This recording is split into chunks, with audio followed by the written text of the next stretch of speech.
नमस्कार, सत श्री अकाल, राम राम सा, खम्बा गणी, वणक्कम, प्रणाम। आप सभी का ऑल्टरनेट मीडिया में फिर से स्वागत है। मैं आपकी होस्ट गायत्री देवी। हमारे साथ जुड़े हुए हैं संदीप सिंह जी, बड़ी इंटरेस्टिंग मुद्दे के साथ में। एक तरफ जयशंकर, दूसरी तरफ क्रिकेट। हो क्या रहा है?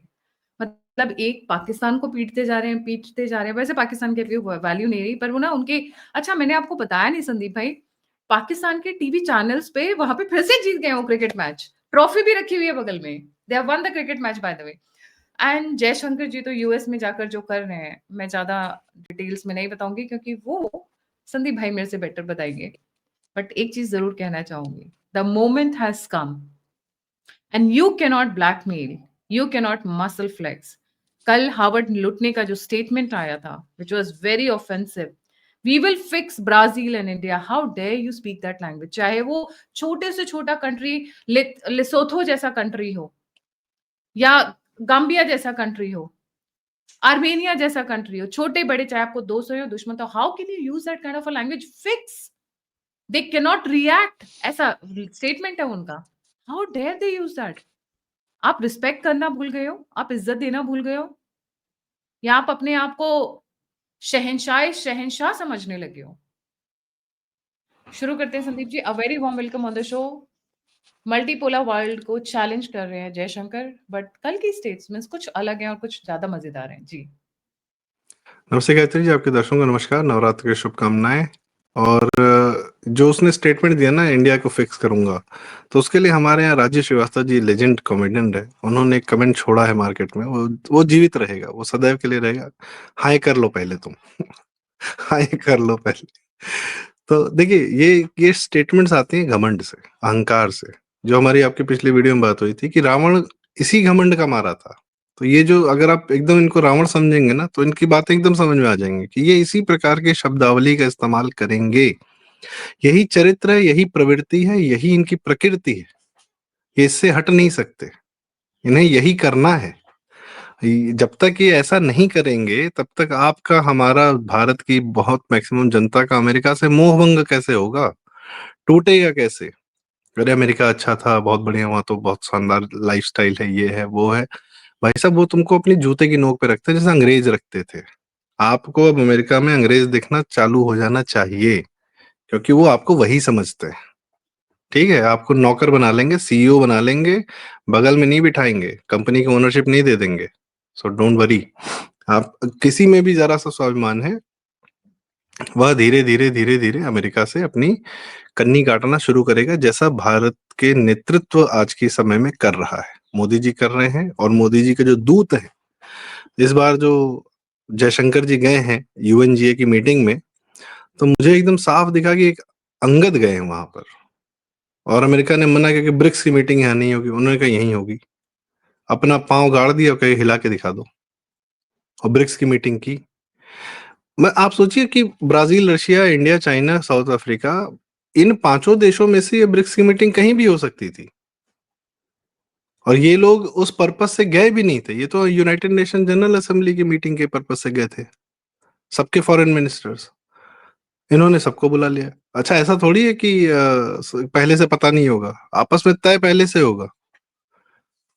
और उसके फिर मैं कहता हूँ कि भारत क्यों वो धुरी बन रहा है, क्योंकि भारत ने ये मीटिंग बुलाई वहां पर, और सब आए। बुलाए किसने, इनिशिएटिव किसने लिया? भारत ने। आप सेंस ऑफ कॉन्फिडेंस देखिए।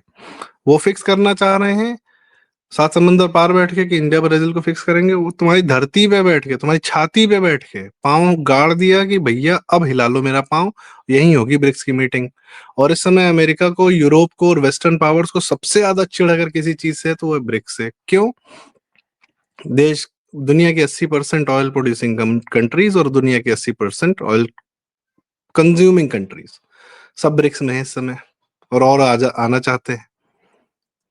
तो अगर यह पूरा ट्रेड जो है डॉलर के कुचक्र से बाहर आ गया, तो फिर क्या होगा? भरभरा के गिर जाएगा अमेरिका। और ट्रम्प तो कई बार बोल चुका है।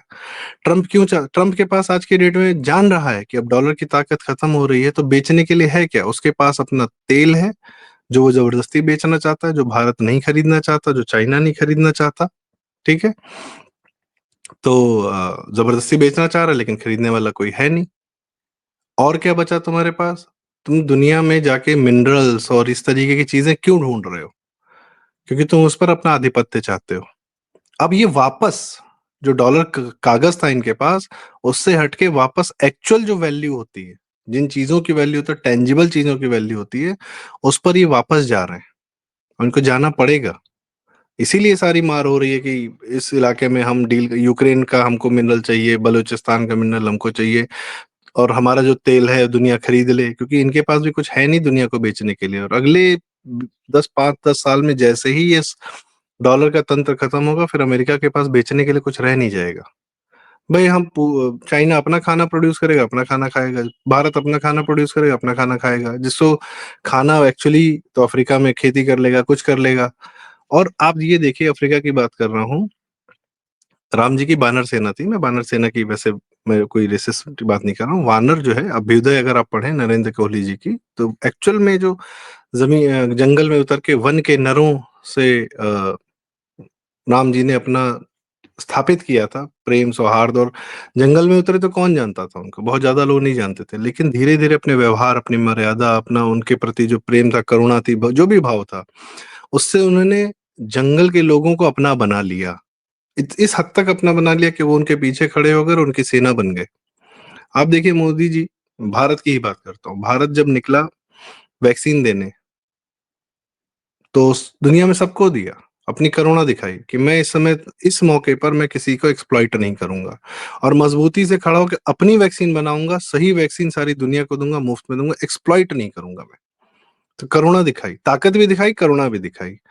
G20 में अफ्रीकन यूनियन को जिस तरीके से भारत ने बुलाया, तो इस सेना को लेकर गए हैं जयशंकर।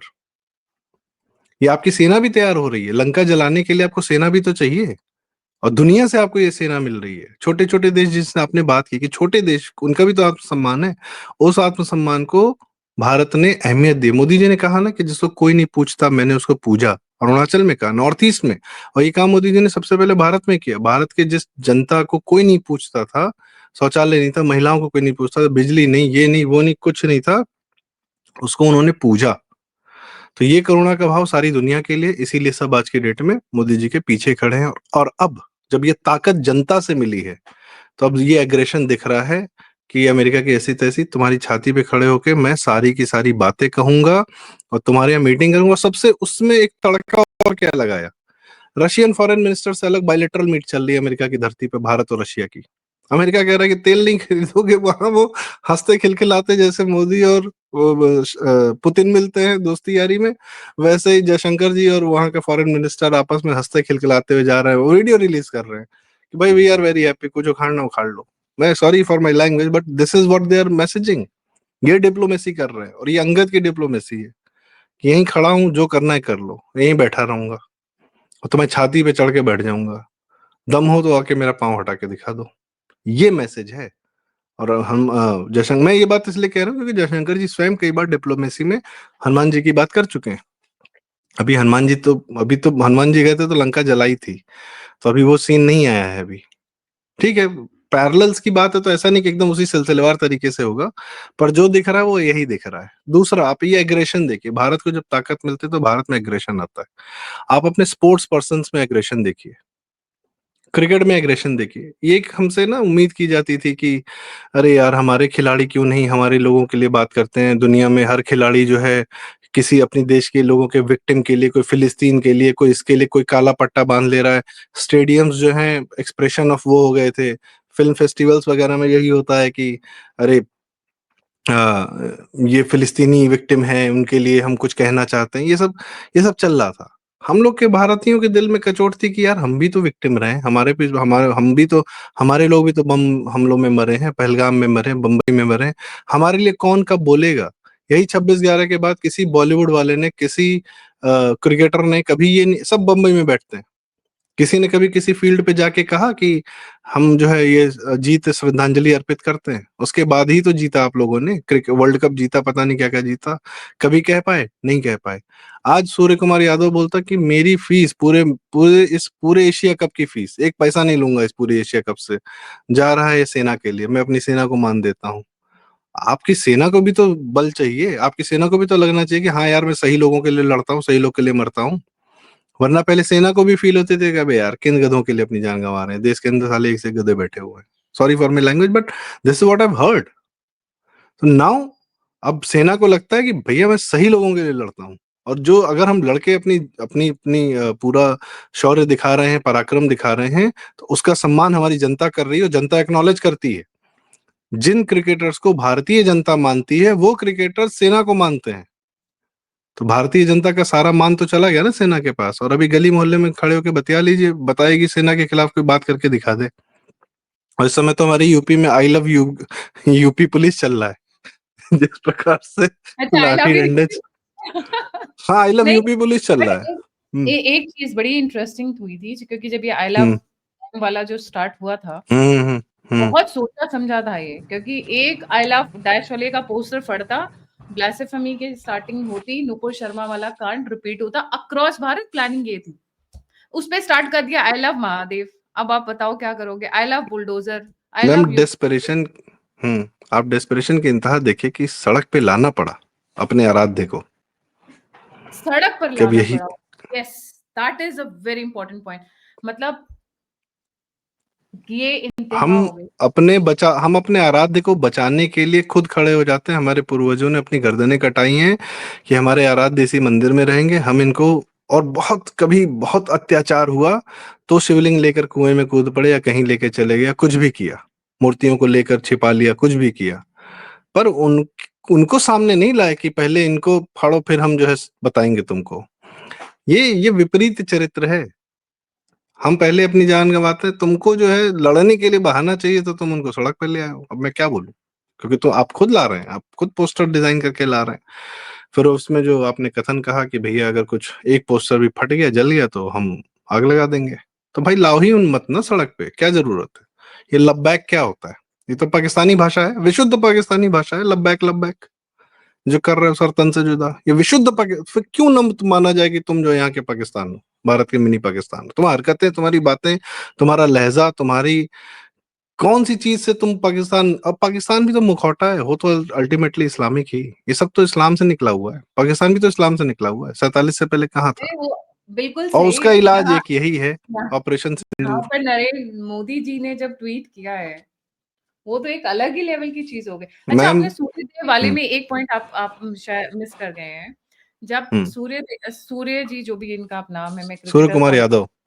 सूर्य कुमार यादव, जब उन्होंने ये कहा कि मैं ये अपने पैसे उनको दे दूंगा, इनके ऊपर 30% फीस कट की पेनल्टी लगा दी। हम्म ठीक है, तो hmm BCCI has now filed a case कि ये किस ग्राउंड्स पर लगाएगी, हाउ कैन दे किसने डू। लगाई ये 30% कट? आईसीसी ने लगाई है। अच्छा। हम्म आईसीसी को पैसा कहाँ से मिलता है? बीसीसी देता है, बीसीसीआई देता है। तो हाय कर लो पहले तुम। खुद जिसके जिसके पैसे पे खुद जिंदा हो, जिस जिस कंट्री के ऑडियंसेस से तुम्हारा क्रिकेट चल रहा है, वरना तुम्हें कोई देखता नहीं, दुनिया में पूछता नहीं, जानता नहीं, तो उसी को लगे पेनल्टी करने। अब वो जो पाकिस्तानी, अब देखिए सबसे बड़ी बात, आप एग्रेशन ऑन फील्ड देखिए। बुमराह ने एक विकेट लिया, मैंने मैच नहीं देखा है, ना मैं क्रिकेट में इंटरेस्ट रखता हूं, पर सूर्य कुमार यादव जो कर रहे हैं of field, I am happy with it, I am literally happy. ये पिछले मैच में पाकिस्तानी सब 6-0 दिखा रहे थे, पता नहीं क्या क्या कर रहे थे, ये सब कर रहे थे, कुछ ताल तलैया दिखा रहे थे। बुमराह ने एक विकेट लिया, बुमराह ने कहा यू बुम। तो बुमराह ने भी अपना बताया कि बेटा ऐसे तुम लोग को ध्वस्त किया जाता है, और इसीलिए मोदी जी ने ट्वीट किया कि ऑपरेशन सिंदूर ऑन फील्ड। ये वाकई श्रद्धांजलि, और तुम्हारा यही इलाज है, पाकिस्तानियों का एक ही इलाज है, इतना वो एक अगर हरकत करें उनके ऊपर 100 बम फोड़ो। ईंट के जवाब पत्थर नहीं, ईंट के जवाब में बिल्डिंग गिरा दो उनपे, जैसे इसराइल गिराता है। यही जवाब है जो योगी जी कर रहे हैं, वही जवाब है। ऐसे ही ठीक रहेंगे ये, और धीरे धीरे, अब कब तक ठीक रखना है हमको, उनको एक अलग कहानी है। अल्टीमेटली तो कुछ और ही हो जाना चाहिए, पर घर वापसी हो जाके चैप्टर क्लोज हो जाना चाहिए इन लोग का। पर जब तक नहीं तब तक यही सही। बुमराह ने एक विकेट लिया, ये देखिए। यस, ये चल रहा, बस इतना ही देखा, मजा आ गया भाई। मेरा जो है पूरा क्रिकेट की पूरा जो मैच का जिस्ट था, वो मैंने इस एक ट्वीट में, एक इस वीडियो में देख लिया, मजा आ गया, खत्म कहानी, मेरा मैच खत्म, यही खत्म, जीत गए बोला कर। अच्छा दूसरी बात देखिए, ट्रॉफी नहीं ली, बेइज्जत किया है पाकिस्तान के उस आदमी को जिसके हाथ से ट्रॉफी देनी थी, ट्रॉफी नहीं ली उससे। ऑस्ट्रेलिया वाले धक्का मार देते थे शरद पवार को, भारत में कोई कुछ बोल नहीं पाता था, ट्रॉफी लेके धक्का मार के साइड कर देते थे, ऑस्ट्रेलिया वाले ट्रॉफी पे पांव रखते थे। और हम लोग कहते थे भैया यार ये क्या संस्कार है इन लोग के। आज हमने कहा भैया ये सब हरकत नहीं करेंगे, लेकिन ट्रॉफी नहीं लेंगे, मैच जीतेंगे ट्रॉफी नहीं लेंगे, और इसके हाथ से तो कतई नहीं लेंगे। तो बेइज्जत किया कि नहीं किया? ऑन फील्ड बेइज्जत किया, और जनता ने देखा, भारतीय जनता ने देखा। और भारतीय जनता ने जो इस बार बीसीसीआई को बहुत कस के जो ट्रोल किया है, जो भी किया, अपनी बात रखे, ट्रोल तो नहीं कहूंगा, अपनी बात कही कि भैया इनके साथ खेलना बंद करो, मत खेलो उनके साथ, मत एंटरटेन करो उनके साथ। तो वो भारतीय जनता का जो क्रिकेट से मोहभंग हो रहा है वो भी बड़ा जरूरी है। आपके बाकी स्पोर्ट्स भी तो हैं भाई, चेस नहीं है, आप अपने स्पोर्ट्स पर्सन का बाकी गेम्स में एग्रेशन तो देखिए। We are now celebrating our every sports person. अभी स्केटिंग में एक बंदा जीत के आ रहा है, और वो पूरा स्केटिंग उसकी देख के मजा आ गया, देख के कि भाई वाह क्या स्पीड से भागा है, कैसे भागा है। बाकी एथलेटिक्स में जो हो रहा है सो हो रहा है। बैडमिंटन में मैंने कभी रैली देखी इंडियंस की, मैंने कहा भाई साहब क्या एग्रेशन है। उस इंडियंस ने सिर्फ शॉट पे शॉट मारे, 25-30 लगातार शॉट मारे, मौका नहीं दिया सामने वाले को, अंत में पॉइंट ले लिया। ये चल रहा एग्रेशन देखिए आप स्पोर्ट्स पर्सन का, ये ताकत जो आ रही है ना। लोग सोच रहे होंगे कि हम जयशंकर की भी बात कर रहे हैं, हम भारत की बात कर रहे हैं, हम स्पोर्ट्स की भी बात कर रहे हैं, हम सबकी बात कर रहे हैं। भाई साहब सब मुद्दा एक है कि भारत टेबल पर आ गया है, अब पीछे नहीं जाएगा। अपना पांव जमा दिया है हमने, एक चीज टांग और, अड़ा दी है। गुरु फिल्म में मैं बस एक बात कहूंगा, गुरु फिल्म में जो अभिषेक बच्चन ने धीरू भाई मानी का किरदार निभाया था, उन्होंने एक बात कही थी कि भैया ये सोने के चप्पल, चांदी के चप्पल, जिसको जो चप्पल चाहिए उस चप्पल से मार के मैंने टांग अड़ा दी है, भारत पीछे नहीं जाएगा। हमने उस दरवाजे में, जिस दरवाजे से हमको बाहर रखा गया है, कंट्रोल तुम्हारे हाथ में रहा पूरे देश का, दरवाजा खोल के उस दरवाजे में टांग अड़ा दिए, बाहर नहीं जाएंगे। ये भारत का एग्रेशन है, चाहे आप राजनीतिक स्तर पे देख लीजिए, वैश्विक स्तर पे देख लीजिए, इंटरनल देख लीजिए। नक्सलियों को मार मार के धुआं कर दिया अमित शाह जी ने। वो कहते रहे कि अरे भैया सीज फायर कर लो, अरे भैया छोड़ दो, अरे भैया माफ कर दो। यहाँ पे दिल्ली में अर्बन नक्सल्स की औकात नहीं कि प्रो नक्सली बात कर लें, या उनके खिलाफ सुप्रीम कोर्ट में केस लेके चले जाएं, जो पहले लेके जाया करते थे। और उनका महिमा मंडन हुआ करता था तहलका मैगजीन में और तमाम उसमें, कि कोई हिमांशु, डॉक्टर हिमांशु थे, और फिर कोई मतलब तमाम तरीके के, ये नंदिनी सुंदर और ये वगैरह, ये लोग तो इलाकों में, गरीब इलाकों में काम करते हैं, विशुद्ध नक्सली थे सब। आज की डेट में झांके कोई ढूंढे नहीं मिल रहा है कहाँ गए ये सब। अरुणा रॉय और मेधा पाटेकर, ये वो ऐसी की तैसी कर दी, इनका सारा स्रोत नक्सलियों का खत्म कर दिया। नेपाल में कोई क्रांति कर लो तुम, बैठेगा हमारा आदमी। तुम राहुल गांधी, सोनिया एक गांधी चीज के और, माध्यम से कुछ भी एक चीज कहलवाओ और, कि बस लास्ट लाइन, लक्षद्वीप में जो है, सॉरी अंडमान में हम जो है अपना एक बेस ना बनाए वहां के, हम वहां जा रहे हैं अपना बेस बनाने, बना देंगे वहां सिंगापुर। और बताओ, लक्षद्वीप मालदीव्स की ऐसी की तैसी कर देगा, और बताओ, हम अपना अब झंडा गाड़ेंगे। This is the aggression that we are seeing. जी गायत्री, सॉरी फॉर इंटरप्टिंग। ना ना, इट्स परफेक्टली फाइन। इंटरेस्टिंग है कि जिस जेन जी का नाम लेकर पूरे भारत को आगजनी के मुंह में धकेलने की तैयारी हो रही है, जरा जरा दिल्ली यूनिवर्सिटी तो चले जाइए। ये जेनजी नहीं है। जेनजी कौन है पहले तो मुझे बता दीजिए। ये जो 2000 में पैदा हुए वही है ना जेनजी, राइट? अभी क्या उम्र है उनकी? 25 साल। Graduate, post graduation, post doc, मतलब जो पीएचडी वगैरह कर रहे हैं।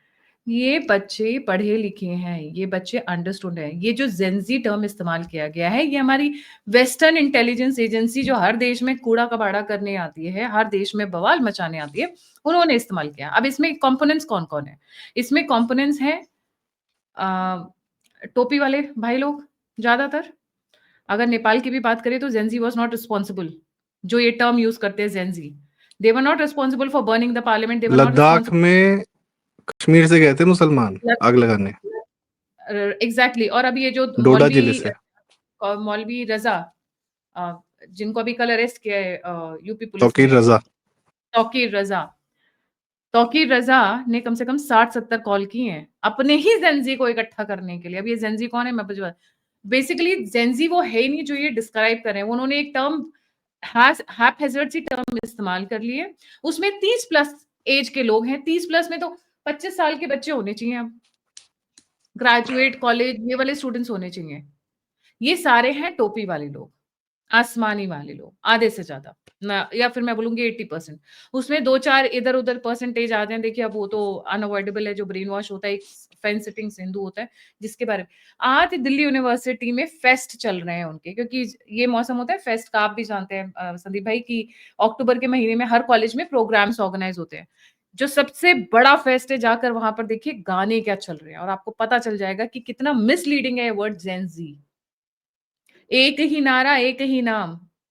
ये गाना सबसे पॉपुलर गाना है आज की डेट में जय श्री दिल्ली राम, यूनिवर्सिटी। जय श्री राम। जय श्री राम, जय श्री राम। तो ये जो मिसलीड, मिसकोट कर रहे हैं, 30 प्लस अधेड़ उम्र के लोगों को लेकर आ रहे हैं। अधेड़, I am sorry, I don't mean it that way. The meaning is Gen Z की कैटेगरी के लोग ही नहीं है वो, उनसे ओवर एज वाले लोग हैं जिनको ये लेकर आ रहे हैं। नाम मैम दे दिया जेनजी की है हरकतें बताऊं आपको मैं अभी, अपनी वाली जो जिसको मैं जागृत जनरेशन कहता हूँ, ये जो ये यंगस्टर्स हैं 20 जी। 30 साल के लोगों को जेन ज़ी में नहीं गिना जाता है। बच्चों को बदनाम कर रहे हैं ये लोग बेसिकली। वो बच्चे हैं भी, मतलब वो उस कैटेगरी के हैं भी नहीं वो लोग। ये और समुदाय कौन-सा है बताने की ज़रूरत नहीं है। भाड़े पे जो अवेलेबल हो जाए, जो पत्थर उठाने के लिए पत्थर उठाकर फेंकने लगे, वो एक ही है। इससे ज़्यादा इलैबोरेट करने की ज़रूरत नहीं है। कल अभी उत्तराखंड में जो यहाँ के इलेक्शंस हुए हैं, स्टूडेंट यूनियन इलेक्शंस हुए हैं, वहाँ पे फिर वही गाना, एक ही नारा, एक ही नाम। अब बता दो आप, कितना मैं मिसलीड राजनीति से करते हैं। इधर की भी बात बताता हूँ मैं। जी। राजनीति से इधर की बात बताता हूँ, चूंकि अभी नवरात्रे चल रहे हैं और मैं अपनी पत्नी के साथ थोड़ा बहुत ऐसे ही निकला हुआ था रात में 10-11-12 बजे, ठीक है, 10-11 बजे हम लोग आ भी रहे थे कहीं से। स्कूटी पे लड़कियां फुल तैयार होके, जो जो मैंने बहुत पहले अहमदाबाद में देखा था, ठीक है, लखनऊ में ये देखना इतना सुखद था। सिंगल स्कूटी पे जा रही, दो जा रही, तीन जा रही, महिला बेटी तीनों जा रही हैं, 4-5 महिलाओं का ग्रुप जा रहा है, ठीक है, fully dressed up, decked up. हमारी बीवी कह रही है भैया ये चीज मैंने आज तक दिल्ली में नहीं देखी। और सुनिए मैं अब क्या देख रहा हूँ, जो नई चीजें मैं लखनऊ में थोड़ा सा देख रहा हूँ, चौराहे चौराहे पे नवरात्रे के भजन चल रहे हैं, चौराहे चौराहे पे बाकायदा पंडाल लगा के, ठीक है, चल रहा है। कौन है? यंगस्टर्स खड़े हैं, यंगस्टर्स बजा रहे हैं, गा रहे हैं, नाच रहे हैं। पॉलिटिक्स के इतर की बात बता रहा हूँ। गरबा करने नहीं जा रहे लोग, ऐसा नहीं कि सिर्फ गरबा खेलने जा रहे हैं, गरबा भी उसी कल्चर का, उसी माँ दुर्गा के ही पहले पूजा है, फिर आपका आनंद है, दोनों है साथ में, ठीक है। हमारे यहाँ तो उत्सव है, तो पूजा भी है, वो संस्कार भी है, और बाकी आनंद तो है ही है। और घूम रहे हैं लोग इधर से उधर। पहले क्या होता था, हम लोग छोटे थे तो पंडाल पंडाल जाते थे, देखते थे। अब वो फिर बीच में मैंने देखा डायल डाउन हो गया और ये सब कम होता जा रहा था। अब फिर मैं उसका जागृत होता हुआ देख रहा हूँ, उसमें सबसे बड़ा पार्टिसिपेशन यंगस्टर्स का है।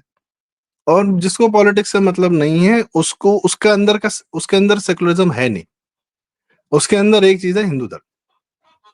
हम जैसे हैं, हम प्राउड हैं भाई। ये प्राउड की बात कर रहा हूँ कि हमारा स्वाभिमान हमको पता है। आपको मैं एक बहुत इंटरेस्टिंग सी बात बताती हूँ। मैं कुछ टाइम पहले गई हुई थी दिल्ली। तो दिल्ली में कहीं पे ये जागरण का वो लगा हुआ था, मतलब खूब हम्म डेकअप हुआ था, तैयारी हो रखी थी। रात जागरण आपको पता ही है रात को होता है, हम्म हम्म इसलिए जागरण कहते हैं। तो कैब ड्राइवर से मैंने कैब ड्राइवर, मेरे को नहीं पता था किस कम्युनिटी का है, किस रिलीजन का है। हम्म तो मैंने जस्ट हम्म टटोलने के लिए मैंने कहा, क्या कैसे कर रखा है इन लोगों ने? अगर कोई पढ़ने हम्म वाला बच्चा हो, कोई कैसे हो, तो मतलब ये दिस इज नॉट ओके ना, पढ़े लिखों की सोसाइटी है ये। हम्म बोलता है, मैडम आप लोग होंगे अपने पढ़े लिखे घर के बड़े स्टाइल में। And I was so happy to hear that reaction. I hmm actually wanted that reaction. मैं कुरेद रही थी। हम्म इसे होंगे अपने पढ़े लिखे घर के, तो क्या करें, हम अपना भजन कीर्तन ना करें? मतलब बड़ी मुश्किल से तो बस लोग आते हैं। अब लोग आने लगे हैं, तो अब आप पढ़े लिखों की सोसाइटी में हो रहा है, हाउ आपको क्या दिक्कत है? पढ़े लिखे लोग करा रहे हैं। It was such a beautiful reaction. I loved it actually the way he spoke. एक बड़े धाम के एक और साथ, पर्सनल कॉन्फिडेंस के एक्सपीरियंस साथ। शेयर करता हूँ मैम। एक और पर्सनल एक्सपीरियंस। अभी मैं गया था किसी भाई साहब से मिलने, वो एक नए नए घर में शिफ्ट हुए, नया पूरा अपार्टमेंट बना, फ्लैट्स बहुत शानदार बने, पूरी जो एकदम न्यू सोसाइटी होती है वैसा बना है। मैं गया उनसे मिलने, देखा कि कोने में मंदिर बना हुआ है, ठीक है, सोसाइटी में ही। और बढ़िया वहां पे महिलाएं जा रही हैं अपना। मैंने कहा सर, मैंने कहा कि ये जो है ना, मैंने पहले सोसाइटीज में इस तरीके से मंदिर नहीं देखे, मंदिर बनते नहीं थे। और जो घटना मुझे कहीं से पता चली थी कि देहरादून वगैरह में भी इस तरीके से था कि मंदिर नहीं बनने दिया जा रहा था सोसाइटी के अंदर कहीं जगह पे।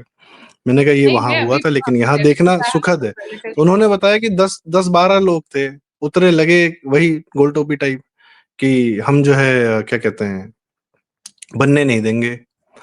जनता पूरी आ गई, पूरी सोसाइटी की जो न्यू जनता जिसने 2-2.5 करोड़ का फ्लैट खरीद के रखा है, उसके कम से कम नहीं 15 100-150 पूरी फैमिली उतर गया। कैसे नहीं बनेगा मंदिर? क्यों नहीं बनेगा? हम पैसा दे रहे हैं, कैसे नहीं बनेगा? ये बोल के और बिल्डर को बुलाया, बिल्डर बहुत बड़ा आदमी है, उसको बुलाया, बोला ये मंदिर बनवाइए, पैसा हमसे लीजिए। जो सोसाइटी के लोग एक-एक चीज के लिए बिल्डर की टांग खींच देते हैं कि हमसे मेंटेनेंस अगर ले रहे हो पैसा, तो ये हमको काम करके दो, ये काम करके दो, तुमने ये क्यों नहीं किया, तुमने वो क्यों नहीं किया। वो ये कह रहा है कि हम पैसा दे रहे हैं, मंदिर बनाओ, बनाओ और अभी यहीं बनाओ और नवरात्र में इसका चालू हो जाना चाहिए। हो गया। ये जागरण, ये जो जागरण है ना, ये एक्चुअल जागरण ये है। आदमी जागृत हो गया अपने धर्म के प्रति कि तुम्हारी हरकतें हम देख रहे हैं, तुम पाकिस्तानी ऐसे करते रहो, वैसे करते रहो, और तुम्हारे सपोर्ट में यहाँ जो सेकुलर लोग खड़े हैं, मैं इस्लाम की बात नहीं कर रहा, जो हिंदू सेकुलर खड़ा है ना, उसकी हैसियत नहीं है कि इस समय नॉर्मल आदमी से बात करके कह दे अरे यार क्या बेवकूफी कर रहे हो, क्या तुम लोग धर्म के पीछे पड़े हो। अभी वो बताएगा तुमको बहुत कायदे से। बाकी तो छोड़ दीजिए, क्या वोट देगा क्या नहीं देगा वो एक अलग कहानी है, पर मौके पे आपको फिर अब आप उसको पलट के, सेकुलरिज्म जा रहा है, जैसे जैसे डॉलर जा रहा है वैसे वैसे सेकुलरिज्म भी जा रहा है। सब जाएंगे, सबका काल आ गया है। जी कैसरी जी। जी, thank you so much for joining Sandeep भाई। जाने से पहले व्यूअर्स से रिक्वेस्ट है, सारी news it's not possible to combine in videos, so इसीलिए सोशल मीडिया हैंडल्स पर हम बाकी की सारी न्यूज़ डालते हैं, जो हम यहाँ कवर करते हैं वो भी, और जो नहीं कवर कर पाते वो भी। So all the news are given on different platforms.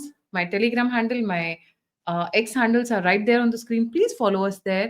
Connect होइए, जुड़िए, क्योंकि बहुत सारी डेवलपमेंट्स आ रही है, बहुत सारी इंफॉर्मेशन आ रही है। भारत के कोने-कोने से लेके विश्व के हर कंट्री तक की न्यूज़ हम डाल रहे हैं। So please follow us there. और अगर आपको हमारी मेहनत पसंद आती है तो please come forward and contribute, support and donate. बिना बिना आप लोगों के सपोर्ट के it is not possible to run the channel all alone. So please come forward for that. और अगर आप आप मुझसे कनेक्ट करना चाहते हैं, इंफॉर्मेशन शेयर करना चाहते हैं, डिटेल्स देना चाहते हैं, तो सभी के सभी लिंक्स डिस्क्रिप्शन बॉक्स में। इसी के साथ जय हिंद, जय श्री राम, हर हर महादेव। संदीप भाई, थैंक यू सो मच। हर हर जय महादेव, हिंद, जय माता दी। जय माता दी।